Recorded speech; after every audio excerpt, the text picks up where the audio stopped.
সুপ্রিয় শিক্ষার্থীবৃন্দ, এই মুহূর্তে যে বা যারা আমার ভিডিওটি অন করেছেন প্রত্যেকে জানাচ্ছি শুভেচ্ছা, অভিনন্দন এবং সেই সাথে জানাচ্ছি অশেষ কৃতজ্ঞতা। অনেকদিন পর আপনাদের সামনে হাজির হয়েছি আবার নতুন একটা ক্লাস নিয়ে। আর আমাদের আজকের ক্লাসটি হচ্ছে কবিতার ক্লাস। কোন কবিতা? ঋতু বর্ণন কবিতা। এই কবিতাটি লিখেছেন বাংলা সাহিত্যের একজন যশস্বী কবি, একজন খ্যাতিমান কবি, নাম হচ্ছে আলাওল। তাকে বলা হয়ে থাকে সপ্তদশ শতকের কবি। আমার এই কথার মধ্যে কিন্তু একটি শব্দ আমি কিন্তু এই বাক্যের মধ্যে উল্লেখ করেছি। কি বলেছি? সপ্তদশ শতকের কবি। শতক কিভাবে বোঝায়? মানে আগে থেকে শুরু হয়, পরে যেটা থাকে সেটার উপর পড়তায়। ধরুন 1600 থেকে 1700 কারোর জন্ম এর মধ্যে হয়েছে, 1606 1608, তাহলে সে কোন শতকের হবে? ষোড়শ নাকি সপ্তদশ? প্রশ্ন থেকে যায় না? হ্যাঁ, প্রশ্ন থেকে যায়। এবং এর আনসারটা খুবই সহজ। যদি কারো জন্ম 1605 1606 1608 কিংবা 1650 হয়, তাহলে সে হবে সপ্তদশ শতকের। তাহলে আমরা যে কবির কবিতা নিয়ে আমরা আজকে আলোচনা করব, আলাওল, এবং তার জন্ম হচ্ছে সপ্তদশ শতকে। পুরো কবিতাটি আসলে ঋতুকে উদ্দেশ্য করে বর্ণনা করা হয়েছে। কিসের ঋতু? ষড় ঋতু। আপনারা জানেন যে বাংলাদেশ হচ্ছে নদীমাতৃক দেশ এবং আমাদের দেশটাকে বলা হয় ষড় ঋতুর দেশ। 6টি ঋতু আছে: গ্রীষ্ম, বর্ষা, শরৎ, হেমন্ত, শীত এবং বসন্ত। মোট 6টি ঋতু। আপনারা এটাও জানেন যে আমাদের দেশে 2 মাস পর পর ঋতু বদল হয়। এটি হচ্ছে আমাদের লিখিত পরিতম। আসলে ঠিক অ্যাকুরেট টাইম ফ্রেম ধরে কিন্তু ঋতু পরিবর্তন হয় না। আপনারা জানেন যে বৈশ্বিকভাবে ক্লাইমেট কিন্তু চেঞ্জ হচ্ছে, জলবায়ুর পরিবর্তন হচ্ছে, ফলে এটা ওই টাইম ঘন্টা ধরে এটি কিন্তু বাংলাদেশের ঋতুটা পরিবর্তন হয় না। তবে আমরা নর্মালি যেটা আমরা উপলব্ধি করি, আমরা শীতটা প্রচন্ডভাবে উপলব্ধি করি এবং বর্ষাটা আমরা প্রচন্ডভাবে উপলব্ধি করি। পাশাপাশি আরেকটা জিনিস করি আমরা, গ্রীষ্মটাও। গ্রীষ্ম, বর্ষা এবং শীত তিনটা আমরা প্রচন্ডভাবে ফিল করি, বিশেষ করে বাংলাদেশে আমরা উপলব্ধি করি। তবে হ্যাঁ, বাকি ঋতু জেনে এরকম নয়। বাকি ঋতুগুলো আমরা উপলব্ধি করি, কিন্তু আসলে ঠিক ওই রকম ভাবে না যেরকম ভাবে আমরা এই 3টা ঋতু উপলব্ধি করি। তো যাই হোক, যেটা বলছিলাম, আমাদের এই ঋতু বর্ণন কবিতাতে এই 6টি ঋতুই বর্ণনা করেছেন কি? কবি আলাওল।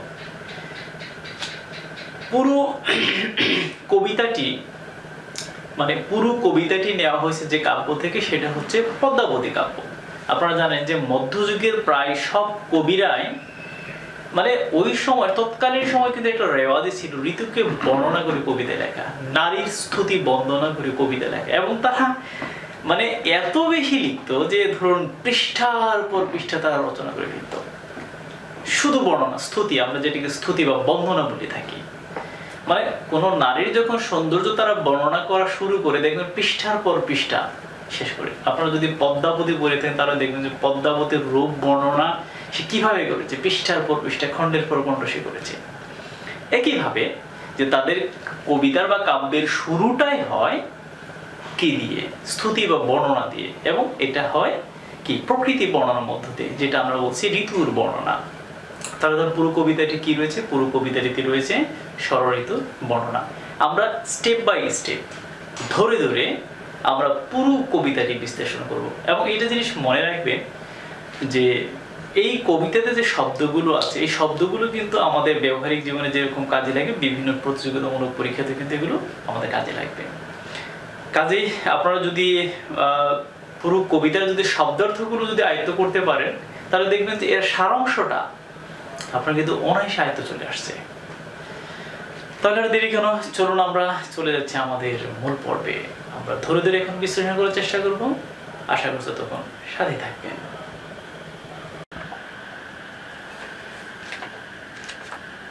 আমরা বলছিলাম যে ঋতুবর্ণ পুরো কবিতাটি আমরা স্টেপ বাই স্টেপ, অর্থাৎ লাইন বাই লাইন আমরা এটার ব্যাখ্যা করার চেষ্টা করব। তো আপনারা দেখতে পাচ্ছেন এখানে একটা স্তবক রয়েছে। পুরো কবিতাটি নেওয়া হয়েছে যে কাব্য থেকে, সে কাব্যটির নাম হলো পদ্মাবতী। আমি একটু নোট করে দিচ্ছি, আপনারা একটু নোট করবেন। পদ্মাবতী। এই পদ্মাবতী কাব্যের একটি অংশ হলো ঋতু বর্ণন। একটু মনে রাখবেন, ঋতু বর্ণন কোন কাব্যের অংশ? পদ্মাবতী কাব্যের একটি অংশ হলো ঋতু বর্ণন। এই পদ্মাবতী কাব্যের ঋতু বর্ণন অংশের মোট লাইন ছিল 196টি। একটু মনে রাখবেন, 196টি লাইন ছিল বা পংক্তি ছিল। পংক্তি কতটি ছিল? 196টি ছিল। আর এই টেক্সটে অর্থাৎ ঋতু বর্ণন অংশে অর্থাৎ ইন্টারমিডিয়েট একাদশ বা দ্বাদশ শ্রেণীর বইয়ে এটি কিন্তু 196টি লাইন নেই, সেখান থেকে একটু কমিয়ে এটি করা হয়েছে 32টি লাইন। কতটি? 32টি লাইন বা পংক্তি। তাহলে বুঝতে পারছেন পুরো কবিতাটি অনেক বড় ছিল এবং সেখান থেকে ঈষৎ সংক্ষেপিত করে আপনাদের এখানে সংযোজন করা হয়েছে। তো মূল অংশে যেহেতু পংক্তি বেশি ছিল সেহেতু সেখানের স্তবক সংখ্যাও কিন্তু বেশি ছিল।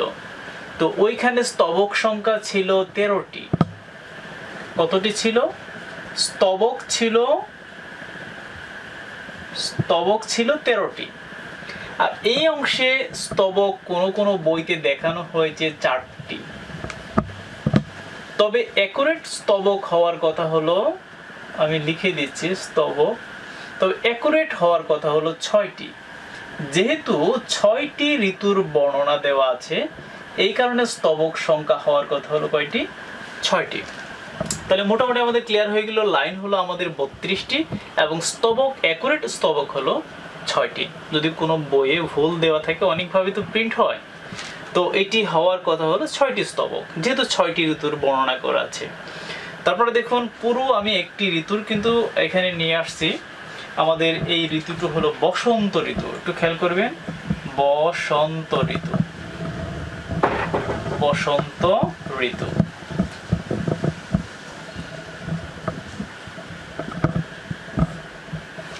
পুরো কবিতাতে 6টি ঋতুরই কিন্তু বর্ণনা আছে। আমরা এখন একটু ধরে ধরে পড়ার চেষ্টা করব। আমি আগেই বলেছি যদি আপনি কবিতার শব্দগুলো আপনি বুঝেন তাহলে কিন্তু আপনি অর্থ বা সারাংশ করতে আপনার জন্য সুবিধা হবে। পড়ছি আমি। প্রথমে বসন্ত ঋতু নবীন পল্লব, দুই পক্ষ আগে পাছে মধ্যে সমাধব। একটু খেয়াল করে দেখুন, প্রথমে হচ্ছে এক দাড়ি, শেষে আছে কি? দুই দাড়ি। মধ্যযুগের কবিতাগুলো বা প্রাচীন যুগের কবিতাগুলো আগে কিন্তু এইরকমই ছিল, অর্থাৎ তাদের অনুপ্রাসগুলো এরকম ভাবেই সন্নিবেশ করা থাকতো, এক দাড়ি দুই দাড়ির মধ্যে সীমাবদ্ধ। আধুনিক কবিতাগুলোতে এখন মাঝখানে কমা, সেমিকোলন, জ্যোতি চিহ্নের বিভিন্ন ব্যবহার কিন্তু আছে, ইভেন প্রশ্নবোধক চিহ্ন সহ। তো এই কবিতাটি কিন্তু আপনার যে ছন্দে রচিত সেটা হলো মাত্রাবৃত্ত। একটু খেয়াল করবেন, কবিতাটি হচ্ছে মাত্রাবৃত্ত ছন্দে রচিত এবং প্রায় প্রতি পর্বের মাত্রা সংখ্যা প্রায় 14। একটু খেয়াল করবেন, একটু কম বেশ হবে কোনোটাতে, কিন্তু বেশিরভাগই মাত্রা সংখ্যা হলো কত? 14 মাত্রার। ওকে, তাহলে আমরা জানলাম এটি মাত্রাবৃত্ত ছন্দের কবিতা এবং প্রায় মাত্রা সংখ্যা হচ্ছে 14। খেয়াল করি আমরা, প্রথমে বোঝা যাচ্ছে বসন্ত, বোঝা যাচ্ছে ঋতু, বোঝা যাচ্ছে নবীন মানে হচ্ছে নতুন। একটু খেয়াল করবেন, যারা আপনারা শিক্ষার্থী আছেন একটু খাতা কলম সাথে আপনারা একটু বসে যাবেন, তাহলে কিন্তু আপনার বুঝতে সুবিধা হবে। নবীন শব্দের অর্থ কি বলছি? নবীন শব্দের অর্থ নতুন। পল্লব মানে কি? পল্লব মানে হচ্ছে কচি পাতা। একটু নোট করে নেবেন, পল্লব মানে কি? পল্লব মানে হচ্ছে কচি পাতা। এই যে শব্দগুলো আন্ডারলাইন করে দিচ্ছি, এই শব্দগুলোই কিন্তু কঠিন শব্দ। এগুলো আমি আপনার যদি নোট করে দিই আর আপনি যদি নোট করে নেন নিজের খাতা কলমে, তাহলে কিন্তু আপনার সারাংশ বা সারমর্ম তৈরি করতে সুবিধা হবে। ওকে, দুই পক্ষ আগে পাচ্ছে মধ্যে সমাধব। সুযোগ মাধব সমান কি? সমাধব। সমাধব মানে কি? সমাধব মানে হচ্ছে উত্তম বসন্ত। তাহলে এটার অর্থ কি দাঁড়ালো? প্রথমে বসন্ত ঋতু নবীন পল্লব, দুই পক্ষে আগে পাচ্ছে মধ্যে সমাধব। অর্থাৎ বসন্ত ঋতুর আগমনে গাছে গাছে নতুন পাতা গজায়। বসন্তের দুই দিক দিয়ে গ্রীষ্ম ও শীতকাল অবস্থান করে, আর বসন্তের মাঝে থাকে সমাধব। তাহলে কি বলছি? এখানে বলছে দুই পক্ষ আগে পাচ্ছে, অর্থাৎ এই ঋতুটা যখন আগমন ঘটে তখন এর দুইটা পক্ষ থাকে, অর্থাৎ এই ঋতুর আগে একটা ঋতু থাকে এবং এই ঋতুর পরে আরেকটা ঋতু থাকে। আগের ঋতুটাকে আমরা কি বলবো? আগের ঋতুটাকে আমরা বলবো গ্রীষ্ম এবং পরেরটাকে আমরা কি বলবো? শীত। সুতরাং বুঝে গেছে এটা ফাইনালি সারাংশটা। পরের দুটোতে আমরা যাচ্ছি। মলয়া সমীর হইলা কামের পদাতি, মুকুলিত কইল তবে বৃক্ষ বনস্পতি। দেখুন আপনি মলয়া হয়তো আপনি বুঝতেছেন না মলয়া মানে কি। হ্যাঁ, আচ্ছা, সমীর আপনি বুঝতেছেন না, আমি নিচ থেকে করে দিচ্ছি। হইলা একটু কঠিন শব্দ, বুঝতেছেন না। কামের এটাও বোঝা যাচ্ছে না। পদাতি তার মানে হচ্ছে বেশিরভাগ শব্দই কিন্তু আমাদের একটু কঠিন কঠিন মানে মনে হয়। তো আমি এই সমস্যাগুলো সমাধান করে দিচ্ছি ধারাবাহিকভাবে, আপনারা জাস্ট খালি একটু নোট করে নেবেন খাতাতে। ফাইনালি আপনাদের একটা নোট খাতা থাকা উচিত, বাংলা প্রথম পত্রের জন্য, বাংলা দ্বিতীয় পত্রের জন্য। আমি তো মনে করি প্রত্যেকটা সাবজেক্টের জন্য নোট খাতা থাকা উচিত, তাহলে এগুলো আপনাদের পড়তে বুঝতে সুবিধা হবে। মলয়া মানে কি? মলয়া মানে হচ্ছে সুগন্ধযুক্ত, বা যেটাকে আমরা বলি মনোরম। সমীর শব্দের অর্থ কি? সমীর শব্দের অর্থ হচ্ছে বাতাস। তাহলে কি মলয়া সমীর মানে কি? সুগন্ধযুক্ত বাতাস। হইলা মানে কি? হইলা মানে হচ্ছে হলো। কামের মানে কি? কামের মানে হচ্ছে কামের দেবতা, যেটাকে আমরা বলি প্রেমের দেবতা। তাহলে পদাতি মানে কি? পদাতি মানে হচ্ছে সৈনিক বা সংবাদ বাহক।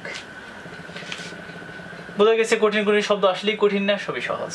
মুকুলিত, মুকুলিত মানে প্রস্ফুটিত, ফুটেছে এরকম আর কি। কইল মানে করলো। তবে বৃক্ষ, বৃক্ষ তো বুঝতে পারছেন বনস্পতি।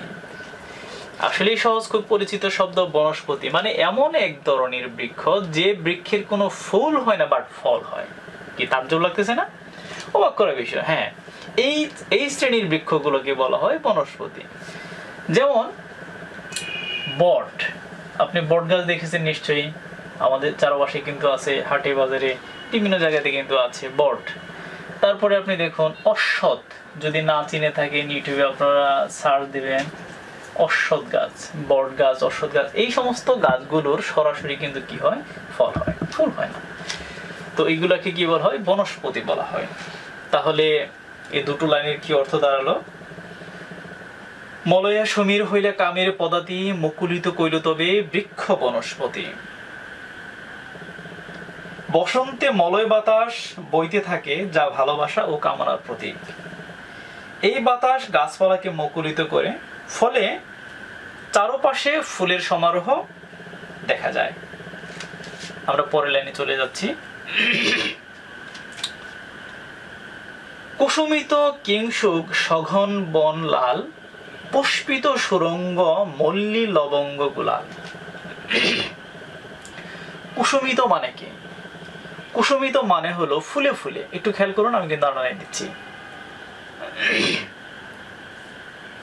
কুসুমিত মানে হচ্ছে ফুলে ফুলে। কিংসুক মানে কি? কিংসুক মানে হচ্ছে আমরা যেরকম পলাশ ফুল বলি না, ওই সময় কিন্তু আসলে ওই কবি যখন কবিতা লিখেছে তখন কিন্তু আসলে পলাশ না, তারা কিংসুকি বলতো। আমরা এখন কিন্তু এই শব্দটার একটু সমার্থক শব্দ হিসেবে গ্রহণ করেছি, বা সবচেয়ে বেশি এখন গ্রহণযোগ্য পলাশ ফুল। এই পলাশ ফুলকে তৎকালীন সময় বলা হতো কিংসুক। তাহলে কুসুমিত কি? কুসুমিত আমরা বলেছি ফুলে ফুলে। কিংসুক, কিংসুক মানে কি? পলাশ ফুল। ফুলে ফুলে পলাশ ফুল। সঘন মানে আপনি শটা কেটে দেন তাহলে আপনি বুঝবেন ঘন, তাহলে পলাশ ফুল ঘন। সঘন মানে বিশেষভাবে ঘন, বেশি ঘন। বন লাল, এগুলো তো বোঝা যাচ্ছে। পুষ্পিত, পুষ্পিত তো আপনার বলছেন, পুষ্প মানে হচ্ছে ফুল, পুষ্পিত ফুলেছে মানে ফুটেছে এরকম আর কি। সুরঙ্গ শব্দটা একটু ভেঙে লিখুন, সুযোগ রঙ্গ। হ্যাঁ, তাহলে সুরঙ্গ মানে কি? সুরঙ্গ মানে হচ্ছে সুন্দর রং, রঙ্গ মানে হচ্ছে রং, সুরঙ্গ মানে হচ্ছে সুন্দর রং। মল্লী, আমরা যেরকম বলি মল্লিকা ফুল, এরকম বিষয়টা আর কি। লবঙ্গ, লবঙ্গ এক জাতীয় যদিও মশলা, বাট এটা একটা এর ফুলের গান কিন্তু অনন্য, অসাধারণ আর কি। গুলালের সুবাসে কিন্তু অসাধারণ। তাহলে আমরা আরেকবার পড়ে নিচ্ছি। কুসুমিত কিংসুক সঘন বনলাল, পুষ্পিত সুরঙ্গ মল্লী লবঙ্গ গুলাল। অর্থটা কি দাঁড়ালো? অর্থটা দাঁড়ালো বসন্তকালে কিংসুক ফুলের কারণে বন লালচে হয়ে ওঠে। হ্যাঁ, বিভিন্ন ফুল যেমন মল্লিকা, লবঙ্গ, গুলাল এই সময় কি হয়? প্রস্ফুটিত হয়। হ্যাঁ, পুষ্পিত হয় বা প্রস্ফুটিত হয়। তারপরে যাচ্ছি আমরা, ভ্রমরের ঝংকার কোকিল কলরব, শুনিতে যুবক মনে জাগে অনুভব। ভ্রমর তো বুঝতেই পারছেন, মানে ওই যে মৌমাছি যেগুলাকে আমরা বলে থাকি ঝংকার। ঝংকার শব্দের অর্থ আপনারা বলছেন যে বিনা যন্ত্রের যে সুললিত ধ্বনি, বা আমরা এই ক্ষেত্রে আমরা বলবো তেজ। কোকিল তো বোঝা যাচ্ছে কলরব মানে কুহুতান, কলকাকলি, যেটাই আপনারা বুঝবেন, হ্যাঁ, বা কোলাহল, কলকাকলি। পাখির ক্ষেত্রে যেহেতু, সেক্ষেত্রে আমরা বলবো কিচিরমিচির। শুনিতে যুবক মনে জাগে অনুভব মানে তো অনুভূতি, আপনারা বুঝতে পারতেছেন। তাহলে আবার আমরা মিলিয়ে নিই, ভ্রমরের ঝংকার কোকিল কলরব, শুনিতে যুবক মনে জাগে অনুভব। তাহলে বিষয়টা কি দাঁড়ালো? বিষয়টা দাঁড়ালো মৌমাছির গুঞ্জন ও কোকিলের ডাক বসন্তের সৌন্দর্য বৃদ্ধি করে। এসব ধ্বনি শুনে যুবকদের মনে প্রেম ও আনন্দের অনুভূতি জাগে। ওই যে জাগে অনুভব। আপনার বসন্ত ঋতুর সর্বশেষ লাইন ধরে আমরা পড়তেছি, নানা পুষ্প মালা গলে বড় হরষিত, বিচিত্র বসন অঙ্গে চন্দন চর্চিত। নানা তো বোঝা যাচ্ছে পুষ্প মানে হচ্ছে ফুল, মালা বোঝা যাচ্ছে গলে, বোঝা যাচ্ছে বড়। হরষিত শব্দের অর্থ হচ্ছে আনন্দিত। একটু নোট করে নেবেন, হরষিত শব্দের অর্থ কি? হরষ শব্দের অর্থ হচ্ছে আনন্দিত। তো আনন্দিত, একটু নোট করে নেবেন। বিচিত্র বসন শব্দের অর্থ হচ্ছে পোশাক, নোট করে নেবেন। বসন শব্দের অর্থ কি? বসন শব্দের অর্থ হচ্ছে পোশাক। আচ্ছা, অঙ্গ মানে হচ্ছে দেহ। চন্দন মানে কি? মানে এক প্রকার গাছ যেটা থেকে তৈল তৈরি হয়। একটু মনে রাখবেন, এক প্রকার গাছ যেটা থেকে তৈল তৈরি হয়। সাধারণত পূজা যখন হয়, হিন্দু ধর্মাবলম্বী যারা আছে, আপনারা জানেন যে হিন্দু ধর্মের 4টা স্টেট আছে।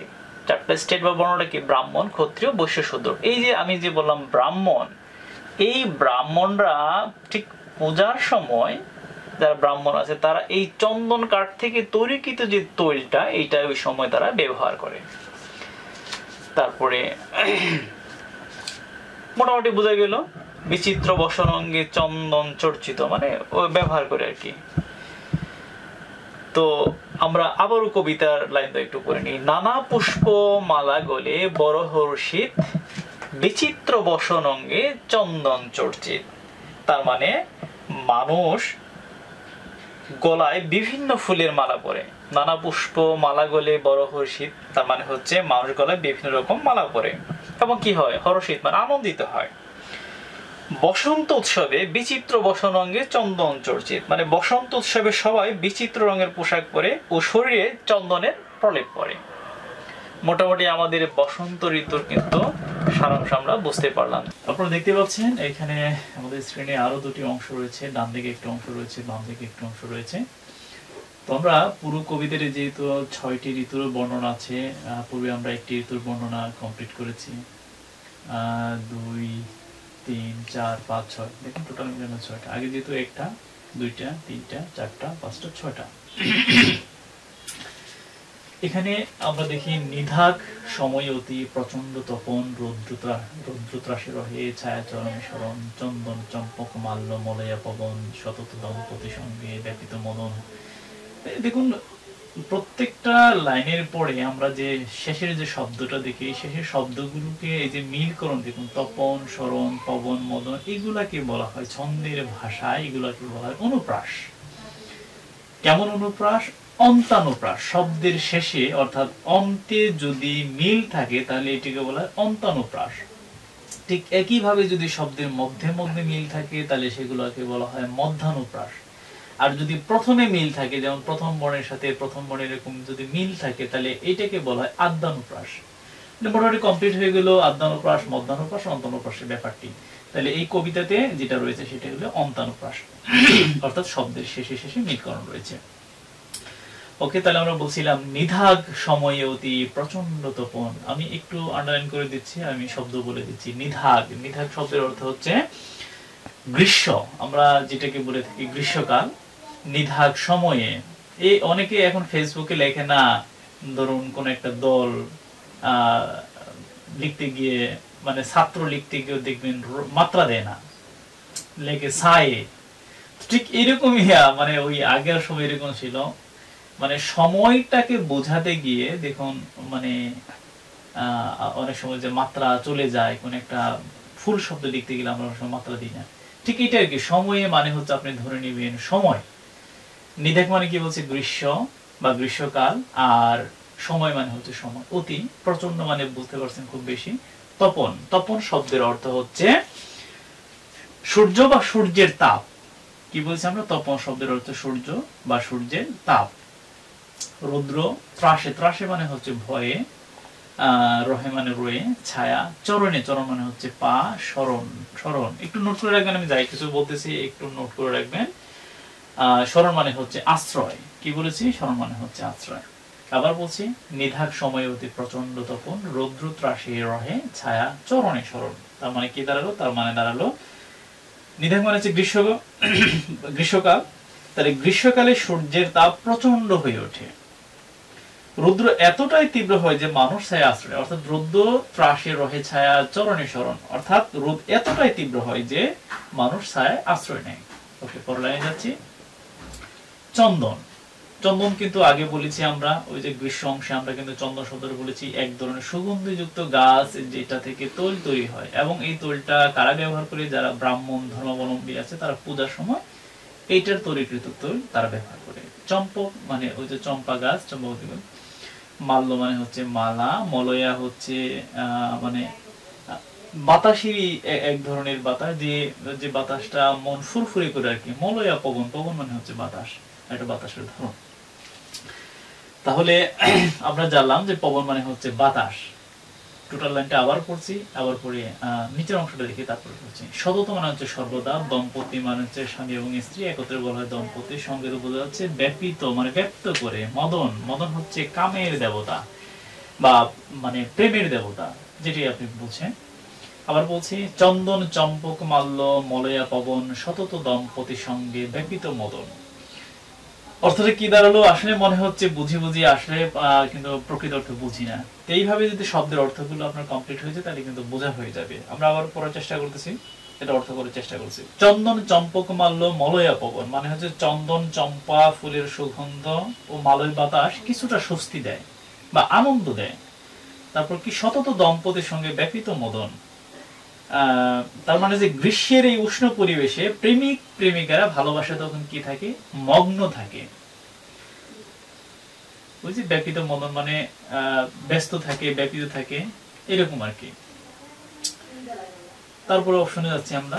তাহলে এই অংশটা হলো আপনার গ্রীষ্ম, নিধাক মানে যেহেতু গ্রীষ্ম, এই অংশটাকে আমরা ধরে নিব গ্রীষ্ম, গড়ে পড়া দীর্ঘিকার মূর্ধন্য স্বয়ময় গ্রীষ্ম। উচ্চারণ কিন্তু গ্রীষ্ম না, একটু আনুনাসিক হবে, উচ্চারণ হবে গ্রীষ্ম, একটু আনুনাসিক রাখবে, নাকটা চেপে চেপে উচ্চারিত হবে। আচ্ছা, তারপর অংশটা পাবন সময় ঘন ঘন গরজিৎ, গরজিৎ মানে যে গর্জন করে আর কি, তার মানে এটা হচ্ছে বর্ষা।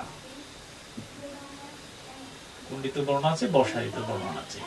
পাবন, পাবন শব্দের অর্থ হচ্ছে বাতাস, একটু নোট করে নিবে। সময় তো এখানে উল্লেখে আছে। ঘন ঘন গরজিৎ মানে গর্জন করে, গরজিৎ মানে কি, গর্জন করে। নির্ভয়ে বরিশে, বরিশে মানে হচ্ছে মানে বর্ষিত হচ্ছে, বৃষ্টি বর্ষিত হচ্ছে, বরিশে বৃষ্টি বর্ষিত হচ্ছে, জল যত বোঝা যাচ্ছে। চৌদিকে মানে চারদিকে। পুরী, পুরীত শব্দের অর্থ হলো ভরা, একটু মনে রাখবেন। পুরী শব্দের অর্থ কি, পুরী শব্দের অর্থ হচ্ছে ভরা। আচ্ছা, তারপর পুরোটাই আমরা দেখতেছি। পাবন সময় ঘন ঘন গরজিৎ, নির্ভয়ে বরিশে জল চৌদিকে পুরী।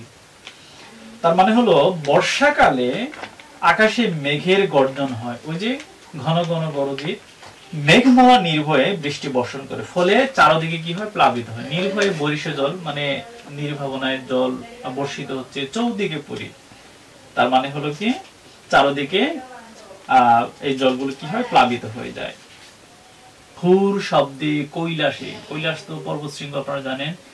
মল্লার রাগ গায়ে, মল্লার রাগ মানে কি, মল্লার মানে হচ্ছে ভারতীয় একটা সঙ্গীতের কি বলবো আমরা, রাগ, যেরকম বিভিন্ন সঙ্গীতের বিভিন্ন রাগ আছে, বিভিন্ন তাল আছে, এটার একটি মানে তাল হচ্ছে আপনার কি, রাগ হচ্ছে মোল্লার, মোল্লার রাগ। এটি সাধারণত বৃষ্টি বা বর্ষার সময় এই রাগটা কি করা হয়, এর আগে সঙ্গীতগুলো গাওয়া হয়।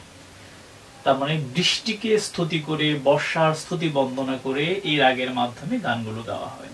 সেই রাগটার নাম হলো কি মোল্লার রাগ। তাহলে আমরা জানলাম যে মোল্লার হচ্ছে এক ধরনের কি সঙ্গীতের রাগ, যেটা বর্ষার সময় গাওয়া হয়। তারপর দেখুন আমরা দাদুরি। দাদুরি মানে কি? দাদুরি, শিখিনী, রব, অতিমন, ভাই, খুব মানে মনে হচ্ছে চিনি চিনি শব্দগুলো, অর্থগুলো মনে হচ্ছে আমাদের খুবই পরিচিত, আসলে কিন্তু পারতেছিল, তাই না? দাদুরি মানে হচ্ছে ওই যে মাদি ব্যাং আমরা বলি না, মানে ব্যাং তো মানে কমন শব্দ, পুরুষ ব্যাং, স্ত্রী ব্যাং। এই দাদুরি মানে হচ্ছে মাদি ব্যাং বা স্ত্রী ব্যাং, যেটার আরেকটা নাম হলো ভেকি। ভেকি আপনারা জানেন যে ব্যাংকে কি বলা হয়? ভেকি বলা হয়। আচ্ছা, স্ত্রী ব্যাংগুলোকে বা মাদি ব্যাং বলা হয়ে থাকে। শিখিনী মানে কি? শিখিনী মানে হলো ময়ূরী। আমরা পুংলিঙ্গ হিসেবে আমরা দেখি ময়ূর, আর শিখিনী মানে হলো ময়ূরী। তাহলে কি ভেকি এবং ময়ূরী, অর্থাৎ মাদি ব্যাং এবং ময়ূর। রব, রব মানে হচ্ছে কোলাহল। অতি মন ভাই। ঘুর শব্দে, তাহলে আবারও পড়ছি আমি বাক্যটি। ঘুর শব্দে কৈলাসে মোল্লার রাগ গায়ে, দাদুরি, শিখিনী, রব, অতি মন ভাই। তাহলে এটার অর্থটি কি দাঁড়ালো? এটার অর্থটি দাঁড়ালো বজ্রপাতের গর্জন কৈলাস পর্বতে যেন সঙ্গীতের মল্লার রাগ কি করে সৃষ্টি করে। তারপরে ব্যাঙের ও ময়ূরের নৃত্য বর্ষাকালে আনন্দময় পরিবেশ সৃষ্টি করে। পরের লাইনে যাই। কীটকুল, এটা বোঝা যাচ্ছে কীটপতঙ্গ। রব মানে হচ্ছে কোলাহল বা শব্দ। পুনি মানে হচ্ছে পুনরায় ঝংকারে, ঝংকার মানে হচ্ছে অনুরোধ সৃষ্টি করে, ঝংকারে ঝংকারে। শুনিতে যুবক চিত্ত, চিত্ত মানে হচ্ছে হৃদয়। চিত্ত মানে কি? চিত্ত মানে হচ্ছে হৃদয়। হরষিত, হরষিত ডরে। তাহলে হরষিত শব্দের অর্থ কি? হরষিত শব্দের অর্থ হচ্ছে আনন্দিত, ডরে মানে হচ্ছে ভয়ে। একটু নোট করে রাখবেন, তাহলে আপনার বুঝতে কিন্তু সুবিধা হবে। তাহলে পুরোটার অর্থ কি দাঁড়ালো? কীটগুলো রব, পুনি, ঝংকারে, ঝংকারে, শুনিতে যুবক চিত্ত হরি হর্ষিত ডরে। তাহলে বিভিন্ন পোকামাকড় ঝংকার তোলে, যা শুনে যুবকের মনে কি হয়? আনন্দের সঙ্গে কিছুটা ভয়ও সৃষ্টি হয়। পরে সরে যাব আমরা শরৎ। আইলো শারদ ঋতু নির্মল আকাশে। শারদ মানে তো শরৎ, বুঝতেই পারতেছেন। তারপর আমি বাম দিকে নোট করে দিলাম শরৎ, শরৎ। আচ্ছা, আইলো মানে, আইলো মানে হচ্ছে আসা বা এসে পৌঁছেছে, এরকম এলো। শারদ মানে হচ্ছে শরৎ। আর ঋতু তো বুঝতে পারছেন, নির্মল আকাশে। দোলায়ে মানে দোলাচ্ছে বা দোলানো, এই অর্থে শব্দটি দোলাতে বা দোলানো। চামর, চামর শব্দের অর্থ হলো পশম বা পশুর চামড়া। চামর শব্দের অর্থ কি? চামর শব্দের অর্থ হলো পশম বা পশুর চামড়া। কেশ, কেশ শব্দের অর্থ হচ্ছে চুল। কুসুম শব্দের অর্থ বুঝতে পারছেন, নরম বা কোমল বিকাশে। তাহলে আইলো শারদ ঋতু নির্মল আকাশে, দোলায়ে চামর, কেশ কুসুম বিকাশে। মানে হলো শরৎকালে আকাশ কি থাকে? আকাশ নির্মল ও মেঘহীন হয়। তারপরে বাতাসে ফুল দুলতে থাকে, যা প্রকৃতিকে আরো মনোরম করে তোলে। পরে দেখি নবীন খঞ্জন। নবীন মানে হচ্ছে কি? নতুন। খঞ্জন শব্দের অর্থ হচ্ছে এক ধরনের পাখি, হ্যাঁ, যেগুলোকে আমরা হরিয়াল বা সবুজ পাখি বলে থাকি আর কি। দেখি বরহি মানে হচ্ছে বড়ই। কৌতুক তো বুঝতেই পারতেছেন, ব্রহ্ম কিছু।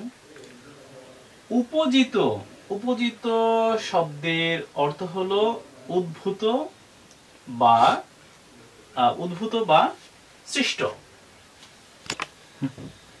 যামিনী, যামিনী শব্দের অর্থ হচ্ছে রাত্রি বা রাত।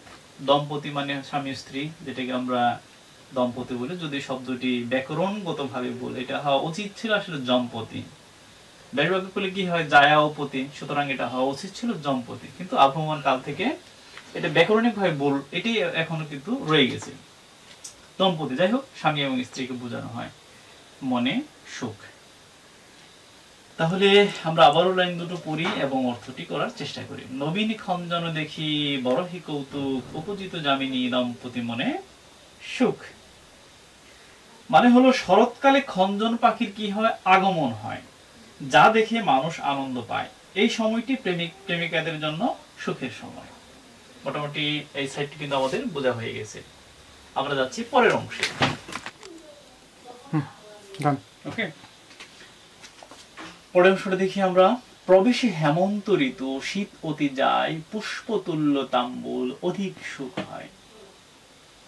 তার মানে প্রথম লাইনেই কিন্তু আপনি বলতেছেন কোন ঋতুর এখানে স্তুতি বা বন্ধনা করা হয়েছে, উল্লেখ কি আছে? হেমন্ত। তার মানে অংশটা হচ্ছে হেমন্ত ঋতু। একটু নোট করে নেবেন। হে ম নয়তো হেমন্ত ঋতু। কোন ঋতু? হেমন্ত ঋতু স্তুতি এখানে গাওয়া হয়েছে।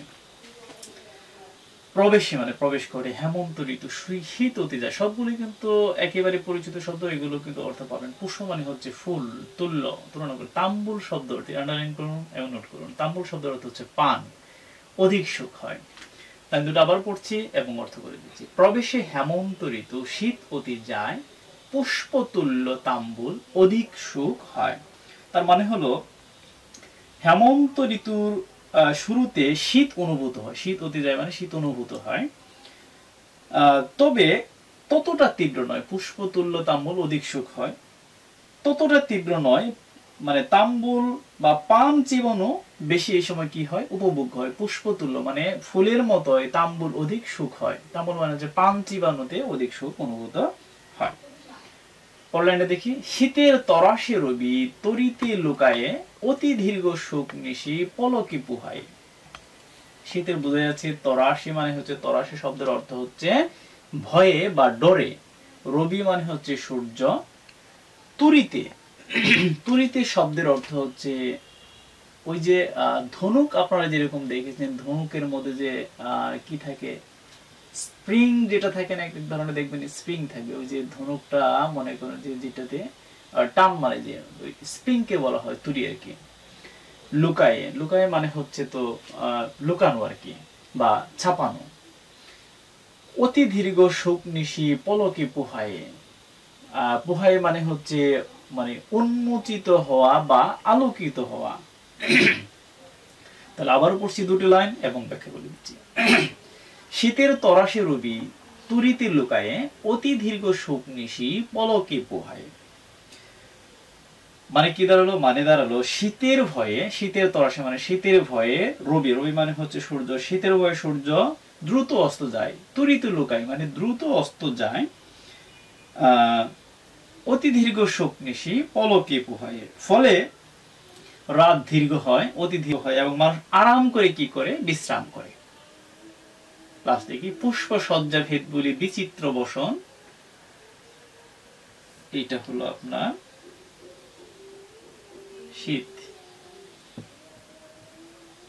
খেয়াল করুন, পুষ্প সজ্জা ভেদ বলি, পুষ্প সজ্জা, পুষ্প মানে হচ্ছে ফুল, সজ্জা মানে বিছানা, ভেদ বলি বিচিত্র মানে বৈচিত্র্যময়, বাহারি।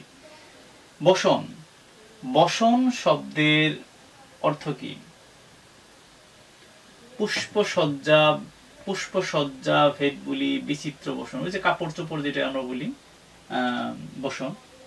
উড়ে উড়ে এক হইলে শীত নিবারণ। উড়ে মানে উড়ে উড়ে, আপনারা বুঝতেছেন আমরা যেটাকে উড়ন্ত বলি। উড়ে উড়ে এক হইলে মানে এক হলে শীত নিবারণ। বোঝা যাচ্ছে সবগুলো শব্দ নিবারণ মানে হচ্ছে নিরাময়। আবার পড়ছি আমি। পুষ্প সজ্জা ভেদ বলি বিচিত্র বসন, উড়ে উড়ে এক হইলে শীত নিবারণ। মানে হলো শীতকালে মানুষ আরামদায়ক কি করে? আরামদায়ক ফুলের বিছানায় শুয়ে থাকে, বিচিত্র বসন। উড়ে উড়ে এক হইলে শীত নিবারণ, তার মানে হলো শীত নিবারণের জন্য গায়ে উষ্ণ ও বিচিত্র পোশাক পরে, বিচিত্র রকমের পোশাক পরে। পরে সরে যায়। কাফুর কস্তুরী চুয়া যাবক সৌরভ, সবগুলোই মনে হচ্ছে আমাদের পরিচিত, কিন্তু আসলেই খুব একটা পরিচিত না। ওই যে মধ্যযুগীয় শব্দগুলো, তো আমরা ওইখান থেকে এই শব্দগুলো কিন্তু অনেক আপডেট হয়েছে, আরো সহজের দিকে এসেছে। ভাষার কাজে কিন্তু কঠিন থেকে সহজের দিকে আসা। তো দেখি আমরা কাফুর, কাফুর শব্দের অর্থ কি? কাফুর শব্দের অর্থ হচ্ছে মিষ্টি। একটু নোট করে নেবেন। কাফুর শব্দের অর্থ কি বলেছি? কাফুর শব্দের অর্থ বলেছি মিষ্টি। কস্তুরী, কস্তুরী বুঝতে পারছেন আপনারা, সুঘ্রাণ বা এই অর্থে ব্যবহৃত হয়। কাফুর, কস্তুরী। চুয়া, চুয়া মানে হচ্ছে শুকা বা মানে শুকতে অথবা গন্ধ শুকা আমরা যেটাকে বলি। আর যাবক শব্দের অর্থ হচ্ছে যাতে বা যে। সৌরভ মানে হচ্ছে গন্ধ বা ঘ্রাণ। দম্পতির আগেই বলেছি, দম্পতি মানে স্বামী স্ত্রী উভয়কে বোঝানো হয় চিত্তেতে, মানে হচ্ছে চিত্তে মানে হচ্ছে হৃদয়, চেতন মানে বুঝতেই পারতেছেন চেতনা, আর অনুভব তো অনুভূতি, বুঝতে পারতেছি। আমরা আবার পড়ছি, কাফুর কস্তুরী চুয়া যাবক সৌরভ দম্পতির চিত্তেতে, দম্পতির চিত্তে চেতন অনুভব। মানে হচ্ছে শীতকালে কাফুর কস্তুরী ও জাবাক ফুলের কি হয়? কাফুর কস্তুরী এবং জাবাক, কয়টা ফুলের কথা বর্ণনা আছে? 3টি ফুলের কথা বর্ণনা আছে। কাফুর, কস্তুরী এবং জাবাক, 3টি ফুলের কথা বলা আছে। একটু নোট করবেন, 3টি ফুলের কথা এখানে বলা হচ্ছে। হ্যাঁ, এগুলো কি ফুলের গন্ধে চারপাশ কি হয়? চারপাশ ছড়িয়ে পড়ে। আর এই পরিবেশটা কি বলে? মানে দম্পতির চিত্তে চেতন অনুভব। তার মানে হচ্ছে এই পরিবেশ প্রেমিক প্রেমিকাদের মনে উষ্ণ অনুভূতি জাগায়। পুরো কবিতাতে আমি আগেই বলেছি যে 6টি ঋতুর বন্দনা করা হয়েছে। আসলে পুরো কবিতাটা কিন্তু আগে বলেছি অনেক বড় কবিতা, সেখান থেকে ছোট করে করে করে করে 6টি ঋতুরই কিছু কিছু অংশ এখানে ইনক্লুড করা হয়েছে বা যুক্ত করা হয়েছে। তো ওই সময়ে মানুষের মন মানসিকতা কেমন ছিল, মানুষ আসলে প্রকৃতিকে কিভাবে দেখতো, কি চোখে দেখতো, সেগুলো উনি কবিতার শব্দে শব্দে এখানে উপস্থাপন করার চেষ্টা করেছেন। তো এই শব্দগুলো আমি যেগুলো ব্যাখ্যা করে দিলাম, এরপরও যদি আপনাদের কোনো শব্দে আপনার মানে কোনো শব্দ যদি আপনাদের কঠিন মনে হয়, আপনারা কিন্তু কমেন্ট অপশনে লিখবেন, তাহলে আমি ওইগুলো অবশ্যই আমি যদি আপনারা জানতে চান যে এই শব্দের অর্থ কি, আমি অবশ্যই আমার জানা সাপেক্ষে আমি সেগুলো উত্তর করার চেষ্টা করব। তো এই হলো মোটামুটি আমাদের এই ঋতু বর্ণন কবিতার সারাংশ। আশা করছি বাসায় একটু প্র্যাকটিস করবেন, একটু ধরে ধরে আমি যেভাবে 2 লাইন ধরে ধরে এগুলো ব্যাখ্যা করার চেষ্টা করলাম, সারাংশ বা সারণ করার চেষ্টা করলাম, আপনারা একটু 2 লাইন করে করবেন, দেখবেন আপনার একটু কি লাগতেছে, ইজি লাগতেছে। এবং বিশেষ করে শব্দগুলোর অর্থ যখন আপনার মেমোরাইজড হয়ে যাবে, মুখস্থ হয়ে যাবে, আপনারা দেখবেন পুরো কবিতা আপনার কাছে একেবারে ইজি হয়ে গেছে। আরেকটা বিষয়, এই কবিতা থেকে কিন্তু শব্দার্থ আসতে পারে, জ্ঞানমূলক প্রশ্ন আসতে পারে। হ্যাঁ, অনুধাবনমূলক আসলে 2টি লাইন তুলে দিয়ে বলো, এই 2টি মানে লাইনের ব্যাখ্যা করুন। হ্যাঁ, এখানে কি বোঝাতে চেয়েছেন ব্যাখ্যা করুন। তো অনুধাবনমূলক প্রশ্ন আসতে পারে। সুতরাং আমি আরেকটা জিনিস বলে থাকি, যেমন এই কবিতা থেকে আপনি যদি কয়েকটি লাইন মুখস্থ করেন, এই কবিতা থেকে যদি আপনার সৃজনশীল প্রশ্ন আসে, পরবর্তীতে কিন্তু সেগুলো উত্তর করতে লাইনগুলো সেখানে ইনক্লুড করতে পারেন। আর যখনই আপনি প্রসঙ্গক্রমে এই কবিতার লাইন বা পংক্তিগুলো তুলে দিবেন এবং এটা যখন কোনো পরীক্ষকের নজরে আসে, দেখবেন যে আপনি ওই সাবজেক্টের ওই বিষয়ে আপনি কিন্তু সর্বোচ্চ নম্বর পাচ্ছেন। আর একবার যদি কোনো পরীক্ষকের সিম্পিতি আপনি যদি তৈরি করতে পারেন, দেখবেন পুরো খাতার মধ্যে আপনি একটি কি করেন, মানে আপনার পুরোটাই আপনার ফেভারে চলে আসবে। দেখবেন যে শিক্ষক আপনার প্রতি ইন্টারেস্ট হয়েছে, সবগুলোতেই আপনার নম্বর বেড়ে যাচ্ছে। সুপ্রিয় শিক্ষার্থীবৃন্দ, এই ছিল আমাদের আজকের ক্লাস। জানেন ক্লাসটি কেমন লেগেছে? যদি ক্লাসটি দেখে আপনি ন্যূনতম উপকৃত হন, আপনার প্রতি অনুরোধ থাকবে এই ক্লাসটি আপনার প্রিয়জনের সাথে একটু শেয়ার করবেন। একটু ভালো ক্লাস ছড়িয়ে পড়ুন না পৃথিবীর বিভিন্ন প্রান্তে, আপনি উপকৃত হন, আপনার প্রিয়জনকেও একটু উপকৃত হওয়ার সুযোগ দিবেন। তো যাওয়ার আগে আরেকটি জিনিস বললেন, যদি ক্লাসটি ভালো লেগে থাকে, ন্যূনতম উপকৃত হন, একটু লাইক করে দিবেন এবং পাশাপাশি একটু শেয়ার করলে বা সাবস্ক্রাইব করলে দেখবেন পরবর্তীতে এই জাতীয় ক্লাস আপলোড করা মাত্র আপনার কাছে চলে আসছে। আজকে পর্যন্তই, সবাই ভালো থাকুন, সুস্থ থাকুন, সুন্দর থাকুন। আর হ্যাঁ, যাওয়ার আগে আবারও যেটা বলি, পড়াশোনার সাথে থাকুন। সবাই নিরন্তর শুভেচ্ছা।